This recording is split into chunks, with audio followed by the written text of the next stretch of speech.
¿Qué tal amigos? ¿Cómo les va? De nuevo aquí en un capítulo de la entrevista, la Agencia Católica de Noticias. Soy Guillermo Gazanín Espinosa, director de la agencia, y tenemos en esta ocasión a un buen amigo, colaborador nuestro en la agencia a través de su columna Veritas Salutaris, que ustedes pueden encontrar cada quincena, los domingos, ahí leer al canónigo presbítero doctor Monseñor Juan de Dios Olvera Delgadillo. Me da mucho gusto tenerlo nuevamente aquí, padre. Ya habíamos tenido, estimados amigos, una entrevista con el padre allá por junio de 2022, en donde pues estuvimos platicando una situación dura, difícil, lamentable, que a raíz de una declaración, la declaración Mater Veritatis Salutaris, hubo controversias muy serias que han puesto al padre Juan de Dios en una situación no vamos a decir complicadísima, sí difícil, pero que requiere de una atención particular de nosotros, queridos amigos y amigas, puesto que se trata también de un tema de fe contra uno de nuestros sacerdotes que ha servido en la Arquidiócesis de México cuando pues él fue ordenado allá por el 14 de agosto de 1986. Un sacerdote que ha sido ejemplar, un sacerdote que ha tenido una trayectoria impecable, considero, dentro de nuestra iglesia, y no solamente en la iglesia arquidiocesana, sino también en la iglesia católica universal. Lo saludo, padre, ¿cómo está? Muy bien, muchas gracias, Guillermo, por esta oportunidad de saludarnos, de saludar a todo el público, de tener contacto y de estar abierto siempre a todas las inquietudes. Y pues mucho gusto de estar, no solo como colaborador quincenal, como lo mencionas, con estas reflexiones que es un placer brindarlas, reflexiones sobre el Evangelio cada 15 días, sino me encanta la trayectoria de esta agencia católica de noticias que informa oportunamente, con veracidad, sin ocultar las cosas, con mucho respeto y mucho sentido eclesial. Entonces, pues, a las órdenes, Guillermo. Quisiera recordar con ustedes, amigos y amigas, un poco de la trayectoria del padre Juan de Dios Olvera para quienes apenas lo vayan conociendo. Él es teólogo, presbítero de la Iglesia Católica, canciller, fue canciller de la curia del Arzobispado de México durante el gobierno del cardenal Norberto Rivera Carrera del 2004 a 2011. El padre Juan de Dios también tuvo una trayectoria a nivel internacional, digámoslo así, en el Vaticano, cuando estuvo trabajando en la Congregación de los Obispos en la sección de América Latina, y también fue encargado durante un buen tiempo, 7 años, ¿verdad, padre? Sí. Del clero de la arquidiócesis. Actualmente todavía tiene este contacto, esta forma de ir formando a los sacerdotes a través de un grupo muy particular, Amistad Sacerdotal. Así es. Que pues ahí tiene algunos de nuestros presbíteros que se forman gracias al intelecto, al magisterio que también el padre Juan de Dios Olvera otorga a través de sus conocimientos como teólogo. Y es canónigo de la Basílica de Guadalupe desde 2017. Ahí el padre hasta hace unos días prestaba sus servicios sacerdotales, pero que vamos a clarificar cómo está la situación, dada también la cuestión canónica que enfrenta. Párroco, en fin, su trayectoria ha sido notable e impecable, y creo que en la Arquidiócesis de México no son pocos los que conocemos al padre Juan de Dios. Padre, me gustaría preguntarle de una forma directa, ya que tenemos un antecedente que vamos a recordar en un próximo momento, de la entrevista que tuvimos con el padre Juan de Dios Olvera acerca de su situación canónica. Vamos a ver este fragmento y regresamos. Aquí se lo pregunto cara a cara. Juan de Dios Olvera, ¿quiere hacer una secta? ¿Quiere separarse de la iglesia? ¿Ya está en contra del Papa Francisco? ¿Ya votó la comunión eclesiástica? Eso es lo que muchos podrían pensar. Sí, y yo agradezco la oportunidad de transmitir la información. Nuevamente, de ninguna manera, jamás es la pretensión, porque sí hay personas que a veces ante una situación así, como que quisieran, decimos coloquialmente en México, amarrar navajas y romper una comunión. No, queremos la comunión, aunque sabemos que la comunión profunda en la iglesia comienza y es la raíz en la fe. Allí es donde no podemos romper la comunión. Y obviamente se prolonga en la comunión, en la caridad, ¿verdad?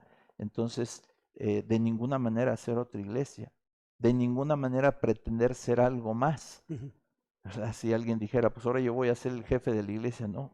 Yo soy sacerdote, con la ayuda de Dios lo seré para siempre, tú eres sacerdote para siempre, y pertenezco a la Iglesia Católica, es el medio único de salvación, lo dice Lumen Gentium 8, el único medio de salvación, y estamos en la comunión.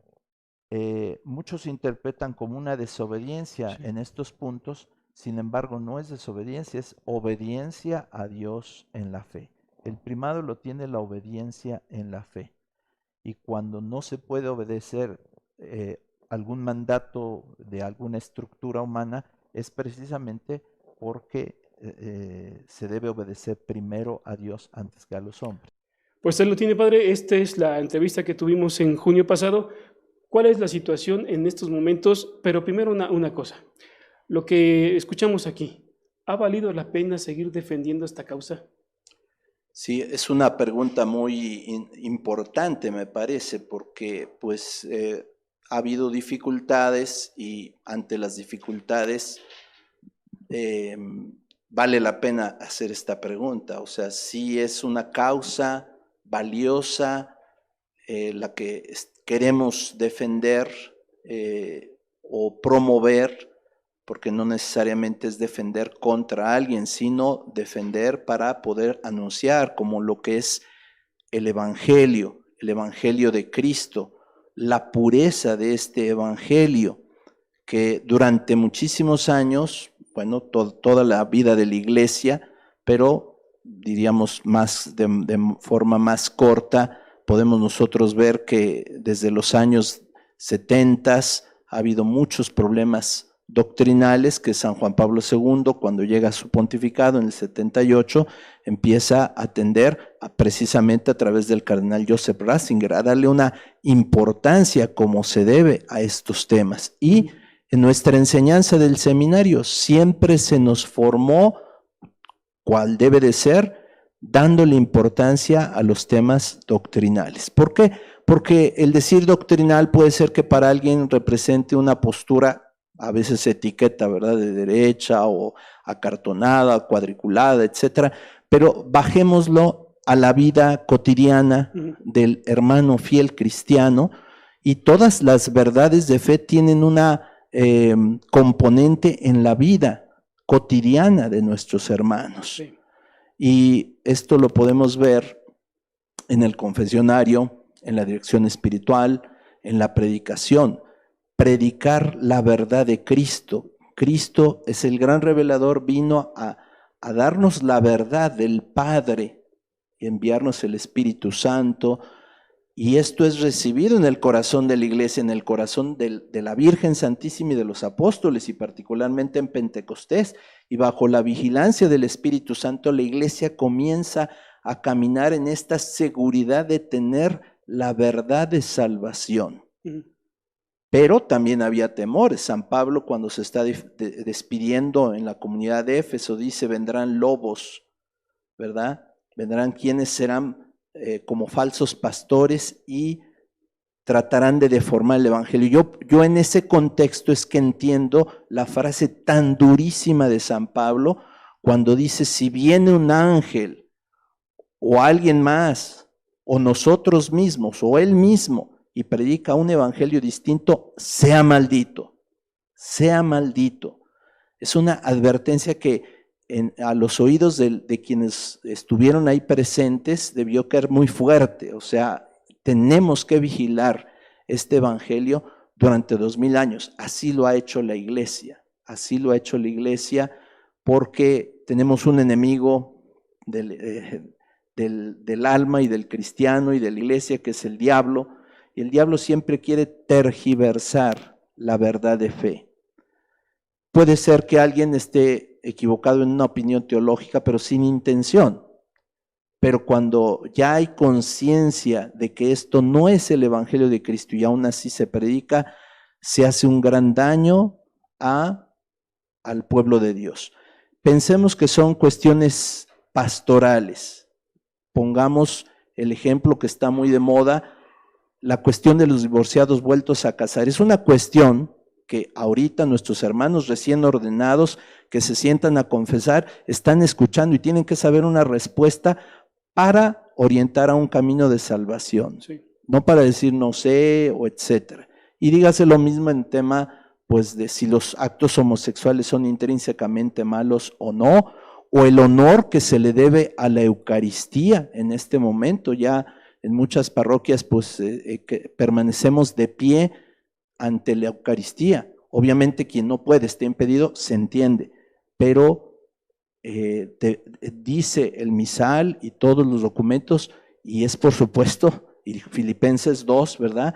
Al nombre de Jesús toda rodilla se doble. Aquí no solo es el nombre, es la presencia real de Cristo. Entonces, son cuestiones que valen la pena defender y dar la vida, porque los mártires han sido mártires de la fe.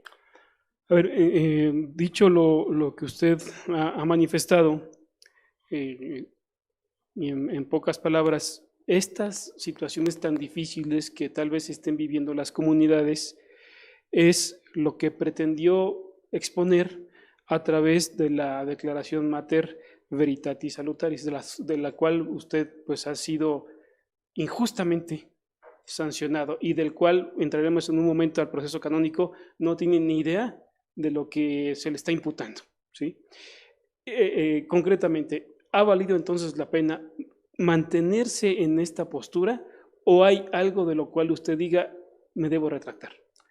Sí, antes de responder un poquito el antecedente, que no veamos las cosas solamente de manera estática, sino, como bien lo has apuntado y señalado, esto obedece a algo que están viviendo las comunidades, que a lo mejor no hemos volteado a ver, no hemos querido ver, pero hay muchas parroquias, muchas comunidades que están viviendo esto, que están señalando que hay una apostasía en la iglesia, a lo mejor exagerando los comentarios, a lo mejor acudiendo a algunas revelaciones que no son propias, pero al fin y al cabo allí está el fenómeno pastoral que se tiene no que soslayar, sino se tiene que atender. Y la iglesia tiene suficientes respuestas para hacerlo. Entonces hay que hacerlo. Entonces, ahora, no quiero yo asumir méritos que no me corresponden. Mater Veritatis es un documento bastante laical, porque ha sido un movimiento de los laicos que nos han interpelado a ciertos sacerdotes y nos han dicho, ¿es verdad esta doctrina sí o no? Y cuando ellos proponen redacciones y el documento mismo, nos retan a los sacerdotes para decir, si es verdad que ustedes afirman que hay una verdad de salvación y que hay esto es verdad y esto no es verdad, se atreverían a afirmar, es más, lo piden como un testimonio. Nosotros no somos neutros. Juan Pablo II otorgó a los fieles derechos y el fiel tiene derecho a recibir de sus pastores la recta doctrina, y cuando le preguntan, perdón, Guillermo, si tú ahorita me preguntas, aunque no esté en una inquisición, te tengo que responder con la verdad, porque estamos ante un medio de comunicación social. Sí. No podría ser tan diplomático de decirte, bueno, sí, esto lo políticamente correcto. Lo políticamente correcto. Bueno, para responder tu pregunta, ha valido la pena y creo que sigue valiendo, y creo que desde el principio sabíamos que luchar por la fe era esto, y la lucha por la fe no procede de hace 2, 3 años o con este documento, viene de mucho tiempo atrás. Juan Pablo II, creo que él nos enseñó, un campeón, un gigante, nosotros muy pequeñitos, pero nos enseñó a hacer nuestro papel desde nuestro lugar. El cardenal Ratzinger, después Benedicto XVI, también nos enseñó lo mismo. Y egregios pastores, don Ernesto Corripio Ahumada, nuestro arzobispo, combatió los errores con mucha caridad, mucho diálogo y mucha teología. Combatió los errores. Don Norberto Rivera no se quedó atrás, hizo lo mismo, ¿verdad? Yo he sido profesor más de 20 años en la Universidad Pontificia y por supuesto que se observaban desviaciones y nuestros arzobispos muy atentos al caminar de la Iglesia bajo la guía de San Juan Pablo II, bajo la guía de un catecismo de la Iglesia Católica y de todos los documentos que iban saliendo. Entonces, creo que vale la pena. Sin embargo, padre, y permítame también quizá esta situación que puede ser interpelante. Ha dicho usted vale la pena, pero he visto que en esta situación hay una forma muy agresiva tal vez de estar viendo las cosas, ¿no? Nos falta serenidad. He escuchado que a Juan de Dios Olvera se le imputa hasta el delito más fantasioso de lo que podamos imaginar, sin argumentos, sin pruebas y sobre todo sin un proceso canónico definido hasta donde yo tengo entendido. No tenemos serenidad al respecto, o qué está pasando. ¿Por qué estamos viendo que a Juan de Dios Olvera, Monseñor Juan de Dios Olvera, se le tiene por todos lados, pero qué debemos pensar al respecto? Sí, yo creo que lo primero va al margen de mi persona. Creo que es Jesús dijo que todo el que es de la verdad escucha mi voz. Y creo que el escuchar la verdad y escuchar a Cristo siempre es un acto sereno.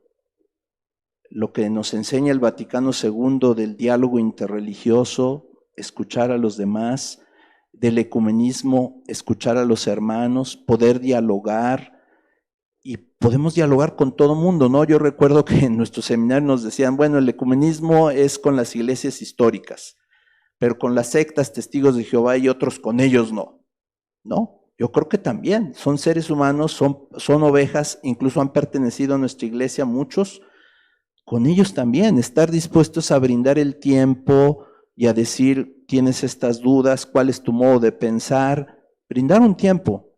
Creo que sería una pastoral excelente, preciosa, con todo mundo. No podemos cerrar el diálogo absolutamente con nadie, de verdad, con nadie. Y lo único que daña el diálogo es la cerrazón, el fanatismo o bien la falta de serenidad. No escuchar cuál es el argumento. Creo, por ejemplo, en relación a este documento corporativo, porque han sido laicos y sacerdotes, a mí me ha tocado brindar la firma junto con otros sacerdotes, pero creo que pocos lo han estudiado, lo han leído, decir a ver sí, a ver no, esto podría estar mal, etcétera, atreverse incluso a escribirlo.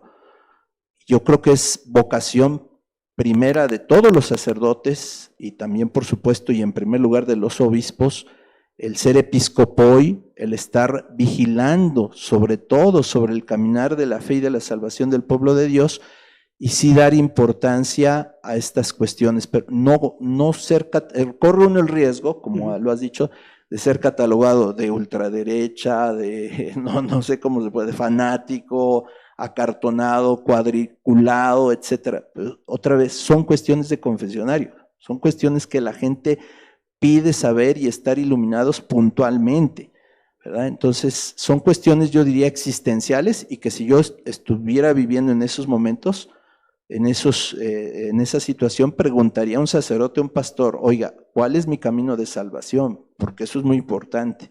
No puede ser para unos sí, para otros no, un subjetivismo. Pero bueno, no sé si me desvío un poquito, pero... El hecho, padre, es que hemos visto una cuestión muy difícil en su caso, donde todos argumentan, todos debaten y todos dicen, pero digamos que son de oídas, ¿no? Se puede escuchar desde que Juan de Dios Olvera Delgadillo ya no pertenece a la iglesia, como que está suspendido del ministerio o que es un hereje con Tomás. Sí. Cosas que ni siquiera se han ventilado en un juicio canónico. Y permítame platicar aquí con usted y con nuestro auditorio una experiencia en torno a lo que pasó cuando usted decidió colaborar en la Agencia Católica de Noticias, y que me sucedió a mí particularmente, que recibo un mensaje de un obispo auxiliar. No sé en qué tono lo quiso decir, no sé de qué manera quiso tal vez amedrentar o advertirme, pero me decía que admitir al padre Juan de Dios como colaborador en la ACN era una situación delicada por su estado, por esta condición que está en estos momentos usted pues padeciendo dentro de la iglesia. Me llamó la atención porque un obispo auxiliar me escribe para decirme que esto es delicado. Y por eso le pregunto, ¿cómo estamos en este momento? ¿Qué es lo que está pasando? ¿Se le han respetado sus derechos? ¿Hay un juicio ya instaurado? ¿Qué ha pasado en este sentido? Bueno, en primer lugar, yo diría, y yo creo que tenemos que tener apertura, estamos en el tercer milenio, porque hay opiniones de todos. Padre, ¿usted por qué habla de X temas? Estamos en el tercer milenio.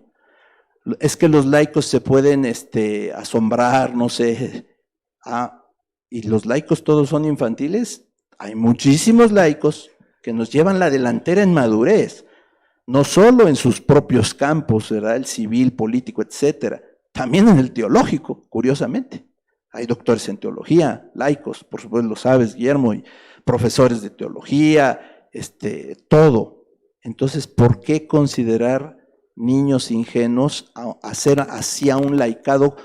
No queremos instruirlo, hacerlo madurar, etcétera. Entonces, pero tocando el punto como antecedente no grato en la iglesia, no solo privativamente de la Arquidiócesis de México, sino la Iglesia Universal, pues casos como el de un servidor hay de injusticia, que yo lo considero es una injusticia, o no tratado justamente, hay muchísimos.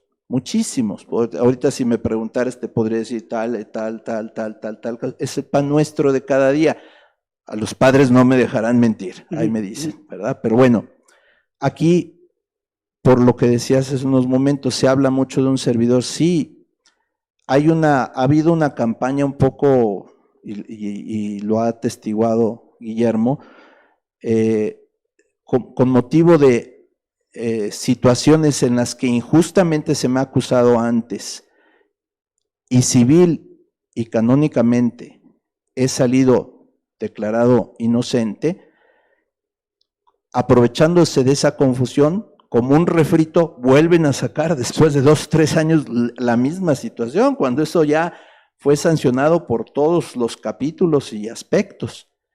Bueno, pero bien, no somos el centro de la historia, Guillermo, hay muchos casos, pero sí me parece, me llama la atención, ¿no? Que por ejemplo decir, bueno, es que ya hay una suspensión, bueno, todavía no hay un juicio, todavía no se llama un juicio, oye, hay fumus delicti, ¿verdad? Hay una sospecha de que a lo mejor, bueno, es una sospecha, sí, pero puede ser judicializado también, puede ser víctima de que te vinculan a un proceso injustamente.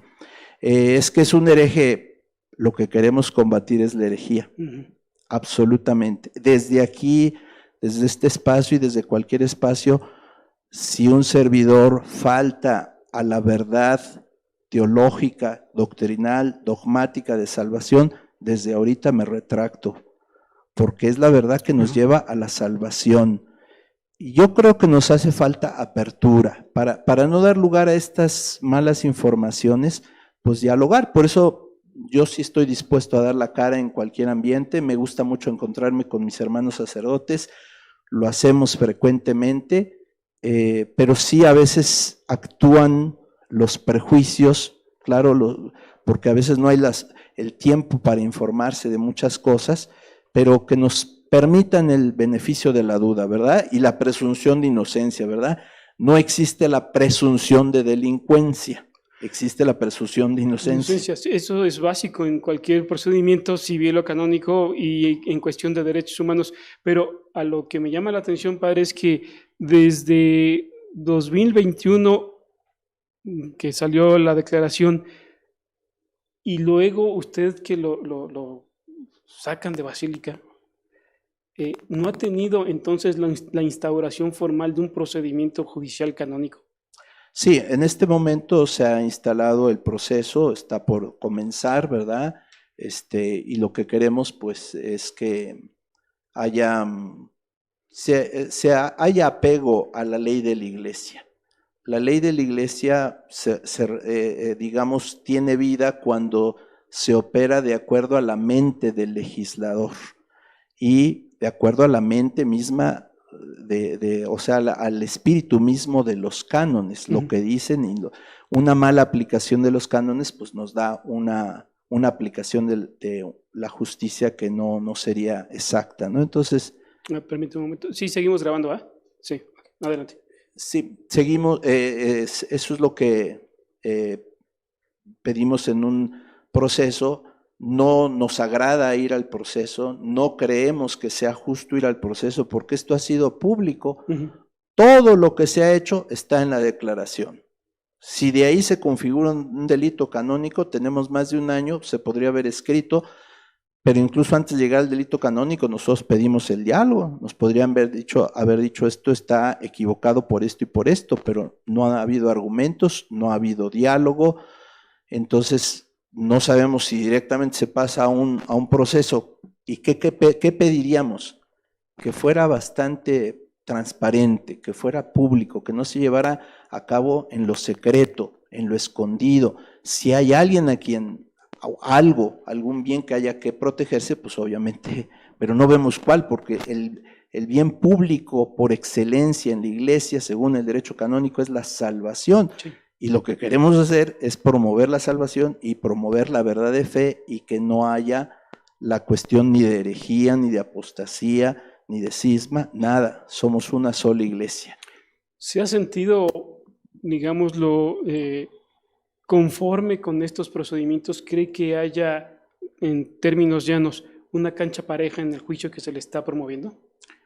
Bueno, todavía no se está realizando del todo, apenas ha comenzado y sería una petición de nuestra parte que hubiera esa cancha pareja, que todo fuera de acuerdo a las normas, a las leyes canónicas, que el proceso esté a la vista para que si hemos cometido mal, que esté a la vista, que esté a la vista, que no se oculte, porque eso da lugar precisamente a lo que tú decías. ¿Qué pasa con el padre? ¿Qué hizo? O sea, ¿por qué está así? O sea, de broma decíamos, ok, ya se quiere casar, o ya se va a casar, o ya está poniendo un negocio, o tiene un negocio de autopartes, o ya es taxista, o ya es empresario, o qué. Con el favor de Dios, sigo siendo y seguiré siendo sacerdote hasta el final de mi vida. Y es una expresión muy leve del ser sacerdote, pero el hacer la oración de la liturgia de las horas e interceder por el pueblo de Dios y orar junto con el pueblo de Dios, con el favor de Dios hasta el fin de mi vida. ¿Cuándo comenzará este proceso a ser instruido? ¿Tiene ya idea? Bueno, diríamos oficialmente ha comenzado con el anuncio del proceso en noviembre pasado, ¿verdad? Y después siguen algunos pasos, un poquito de formalidades, y después pues vendrá propiamente lo que será el proceso, pero nuevamente decimos pues creo que todo ha sido público, no sentimos que nada haya sido en privado, nada absolutamente, pero si hay algo privado que salga a la luz. Estamos dispuestos y seguros de que no hemos cometido ningún delito, que se diga abiertamente, este fue el delito que este padre o este otro padre, somos varios padres, pero de la Arquidiócesis de México somos dos. Estos padres en la Arquidiócesis de México han cometido este delito y pues sería como lo más justo. Pero también pedimos que no haya discriminación, porque sentimos que desde que yo tengo memoria, alguna vez alguien me dijo que le habían llamado la atención por la fe, un laico, un movimiento, por una cuestión de fe, y mi comentario fue, le dije, mira, aquí en la Arquidiócesis de México, que yo sepa y que tenga memoria, nunca nadie ha sido ni juzgado ni condenado por cuestiones de fe. Entonces, en este caso nos sentimos que ha habido tantas personas que dicen mil cosas, tanto sacerdotes como laicos, que dicen mil cosas en relación a la fe sin ninguna consecuencia, y nosotros que queremos defender la fe, sí estamos teniendo gravísimas consecuencias. Sí. Entonces, solo por poner un ejemplo, cuando estaba el Frente Nacional por la Familia, estaba a punto de hacer su reunión para rechazar el matrimonio así llamado igualitario desde el punto de vista civil, salió un artículo en Reforma de un sacerdote que dijo allí públicamente que pues la homosexualidad pues prácticamente era algo normal y que se tenía que aceptar. Eso a mí me tocó responderlo puntualmente con una respuesta por escrito, pero eso me refiero, no ha habido un proceso, no sé, que me ilustre en verdad si ha habido los antecedentes, pero al contrario, nosotros queremos defender la fe. Esa es nuestra intención, cuando menos que se tome en cuenta, nuestra intención es defender la fe de la Iglesia, no en mis términos propios, no en los términos del padre o de un grupo radicalizado, en los términos de San Juan Pablo II, en los términos del magisterio de toda la vida de la Iglesia, en los términos del catecismo de la Iglesia Católica, en los términos puntuales donde la Congregación para la Doctrina de la Fe haya tenido que intervenir, etcétera. Me llama la atención que en estos procedimientos canónicos no se vea una circunstancia de iguales, o bien de garantizar los derechos de quien se pueda someter a proceso. Digo, y aquí lo hemos tratado en algunos de estos espacios también aquí para la Agencia Católica de Noticias, de sacerdotes cuyas imputaciones sí se han comprobado y son muy graves moralmente. Sin embargo, los tribunales como que benefician e inclusive le dan expeditez al asunto y ahora están ejerciendo como la fresca mañana sin ninguna consecuencia a pesar de la gravedad de las pruebas. Insisto, en su caso, vamos para 1 año de que tuvimos una entrevista y ni siquiera se le ha dado formalidad a un proceso para decir en qué momento procesal estamos. Estamos viendo que me dice en noviembre se inició, pero no sé con quién ha platicado, no sé con quién ha dialogado para decir esto ya comenzó. Digo, hasta parecemos aquí como un tribunal civil donde se imputa a alguien, se le mete a la cárcel y el juicio comienza 10 años después. Y esto es a todas luces injusto, puesto que hay otros casos gravísimos que en estos momentos están celebrando como si nada hubiera pasado.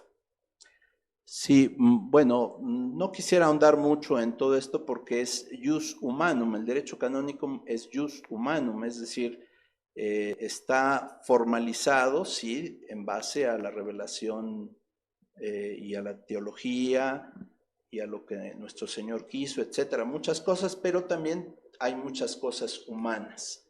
Entonces, simplemente como la aplicación de la misma ley, a veces hacia un lado, a veces hacia otro, la amplia discrecionalidad, creo que es a lo que tú te refieres, que hay esa amplia discrecionalidad que para alguno puede parecer un gran delito esto, para otro una cosa que no lo es, etcétera.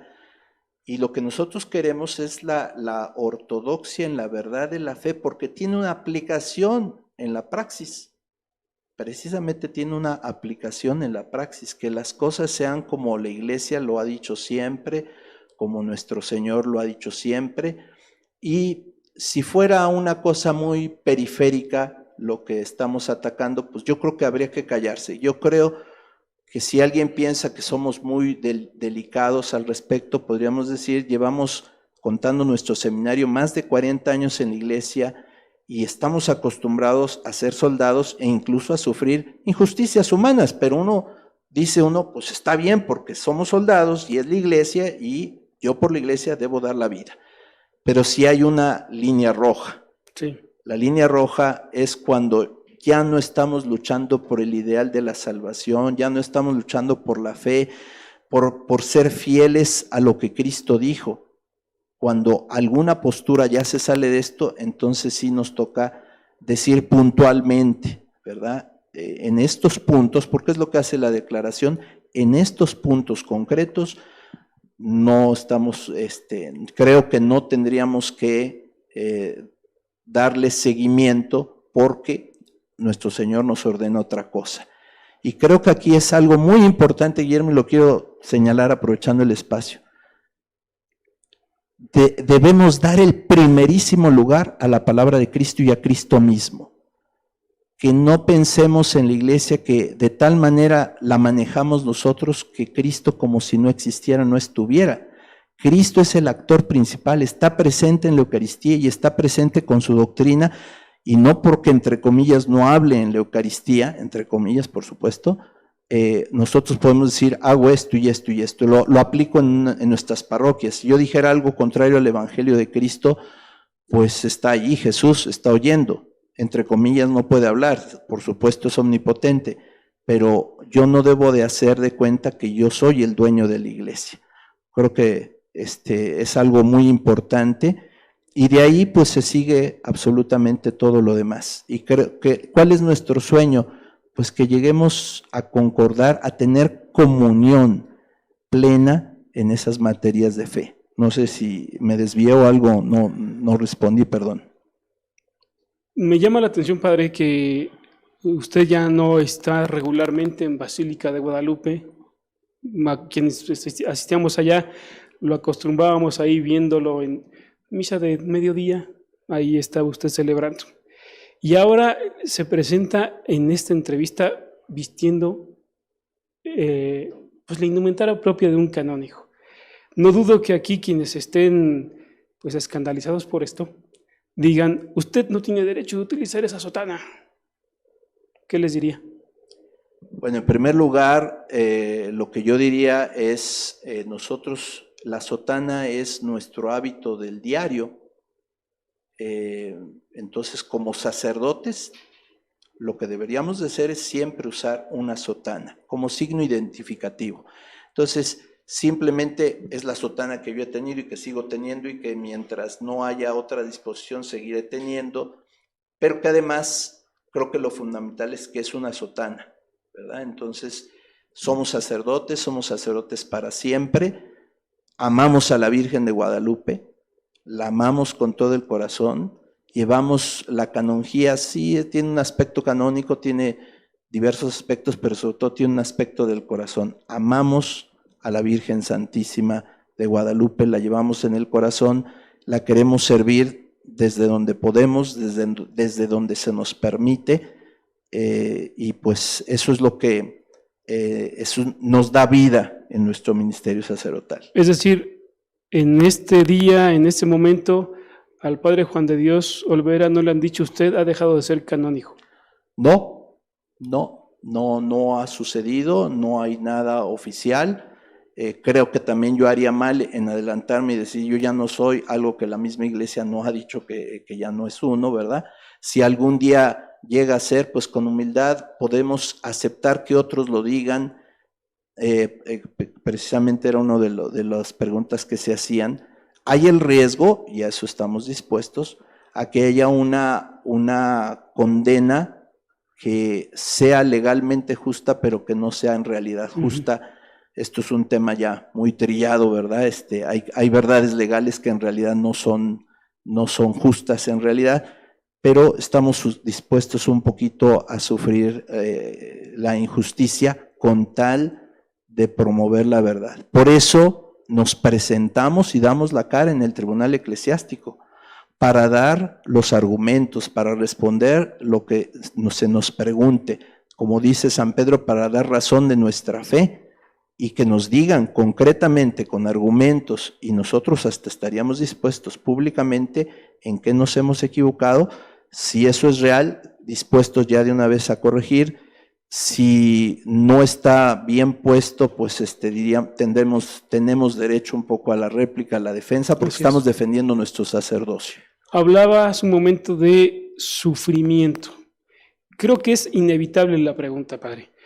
Estamos hablando de un aspecto canónico, pero quiero abordar al padre Juan de Dios Olvera en el aspecto humano, en el aspecto como persona. ¿Se le ha despojado de un trabajo? ¿Se le ha despojado de un derecho que tiene de ejercer libremente su ministerio en una, digámoslo así, suspensión que no sabemos si lo es o no lo es, pero se le han restringido muchas cosas? ¿Cómo ha llevado en estos momentos usted, y si ha habido dificultades en estos momentos en su manutención, en su forma de vida, en lo que usted realiza actualmente? Obviamente ha habido dificultades, ¿verdad? La manutención pues es un punto, ¿verdad? Que siempre hay dificultades, creo que todo el mundo, ¿verdad? Estar viendo cómo subsistir, etcétera, pero seguir siendo sacerdotes, cumplir en primer lugar con el ser sacerdotes. Problemas también de falta de comprensión, ¿verdad? Si alguien tiene un prejuicio, pues se siente feo que no haya la apertura para decir, pues está pasando esto, o que muy diplomáticamente le cierren a uno la puerta. En contraposición, el gran placer de estar sirviendo a la verdad de Cristo, de ser servidores de la Virgen, el gran placer también de muchos sacerdotes, muchos que fraternalmente dan el beneficio de la duda. Eso es algo que verdaderamente no tiene precio. Y sí hay sufrimientos, pero realmente por mi parte yo quiero ver hacia adelante. ¿Y qué es ver hacia adelante? Combatir por la verdad de fe, porque esto no se ha acabado, esto apenas comienza, Hay mucho que combatir, que Dios nos dé salud, que nos dé serenidad, que no agredamos a nadie, que no sea nadie nuestro enemigo, nuestro adversario. Todos seamos hermanos y todos busquemos la verdad de Cristo. Ese es nuestro ideal. Dificultades, por supuesto, las hay cuando a alguien lo están denostando continuamente, incluso su vida, su seguridad corre peligro. Te tocó a ti ser testigo de cuando alguna vez en problemas anteriores te dije, hago responsable de mi seguridad a tal persona, y esperar en Dios y confiar en la Virgen. Estamos en un México donde dicen que es riesgosísimo ser sacerdote y ahora en estas circunstancias lo puede ser más, pero por eso es la invitación a la serenidad y que la Virgen Santísima nos bendiga abundantemente. Tenemos una confianza enorme en la Virgen, nuestra Madre, nuestra Reina de México. Tiene confianza en la Virgen, en lo sobrenatural, en Dios. Le lanzo la pregunta, ¿tiene confianza en sus autoridades? Una pregunta un poquito difícil, yo creo que más bien se verá, ¿verdad? La experiencia, no solo en México, en muchos lugares, pues hace a veces dudar, ¿verdad? Pero también podemos esperar, se verá en la actuación que se va dando, que sea, como dijimos, que sea imparcial, que sea todo conforme al debido proceso, que sea todo conforme a los cánones, que sea todo conforme al fondo de la situación, no nada más a lo periférico que sonaría como a pretexto, etcétera. Yo quiero tener una visión de esperanza de verdad basado en la Virgen Santísima de Guadalupe. Estoy contento, estoy feliz, me siento en paz. Sé que es mucha dificultad lo que estamos afrontando, no es nada grato ir a un tribunal, pero lo estamos haciendo de frente y diciendo todo lo que nos pidan lo vamos a ejercitar de acuerdo a las normas de nuestra Santa Iglesia. Amigos, es el Padre Juan de Dios Olvera Delgadillo quien ha estado aquí con nosotros durante estos minutos de cara a estas cámaras, como ya lo dijo, de frente, sin ningún tapujo, hablando con ustedes, nuestro auditorio, para presentar una realidad que en estos momentos no solamente afecta a un ministro de la Iglesia, sino a un ser humano que también, cristiano, hombre de fe, en estos momentos se enfrenta a una situación difícil en su vida, pero que no es una cosa que no se pueda vencer de mano de la fe, de la mano de Cristo. Y como decía el Padre, abrir las puertas. Padre, aquí en la CEN usted tiene las puertas abiertas, lo sabe muy bien, y a pesar de lo que nos digan ciertos obispos de que es una cuestión delicada, este es un espacio libre de expresión, y lo decimos con toda categoría, donde cualquier persona puede manifestar un bien, una idea, siempre para beneficio de todos y sobre todo para la construcción de la Iglesia. Aquí, Padre, es su casa y la ACN aprecia mucho lo que usted hace también cada quincena con su columna. Muchas gracias, Guillermo. Sí, lo agradezco porque es una oportunidad de predicar el Evangelio. Necesitamos mucho, más allá de las cuestiones debatidas, predicar el Evangelio a nuestro pueblo. Le hace falta la evangelización, le hace falta la confesión, la salvación, le hace falta, por ejemplo, en estos momentos tan complejos socialmente, una iluminación muy puntual, muy concreta de la Iglesia sobre lo que el país, la nación está viviendo. Y pues es un placer dar la vida por Cristo, desgastándola cada día, y pues orgullosamente sentirnos herederos de los cristeros. Les invito a leer al Padre Juan de Dios Olvera Delgadillo en la Agencia Católica de Noticias cada quincena en su columna Veritas Salutaris. Aquí está apareciendo en sus pantallas. Léanlo, es una reflexión profunda que nos alivia también los domingos mientras meditamos la palabra de Dios. Soy Guillermo Gazanín Espinosa, director de la Agencia Católica de Noticias, esperando el favor de su atención en la próxima ocasión, si Dios quiere.